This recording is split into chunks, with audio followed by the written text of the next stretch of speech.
জুলাই সনদের যে জাতীয় ঐকমত্য কমিশন তারা তো সুপারিশই করে দিয়েছে, যেখানে তারা গণভোট আয়োজনের সুপারিশ করেছে। এখন কেন আলী রিয়াজের কথা অস্বীকার করে, জামায়াতে ইসলামীর কথা অস্বীকার করে, এনসিপির কথা অস্বীকার করে কেন গণভোটের পথ থেকে সরে আসবেন ডক্টর মোহাম্মদ ইউনূস? বিএনপি তো এখানে একা, বিএনপি তো একা পড়ে গেছে। বিএনপির দরকার জাতীয় সংসদ নির্বাচন, বিএনপির দরকার একটা নির্বাচনী তফসিল, যাতে তারা তাদের ভবিষ্যৎ প্রধানমন্ত্রী তারেক রহমানকে দ্রুত এনে বুলেট প্রুফ গাড়িতে ওঠাতে পারেন।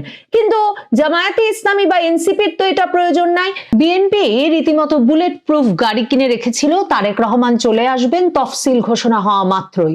অনেক বিশেষ আশাবাদী ব্যক্তিরা এমন কথাও বলছিলেন যে কেন তফসিল ঘোষণার পরে কেন আসতে হবে, এখন যেরকম নির্বাচনী হাওয়া বইছে তাতে তারেক রহমানের এখনই চলে আসা উচিত, এমনকি 7ই নভেম্বরে বা কেন তিনি আসছেন না।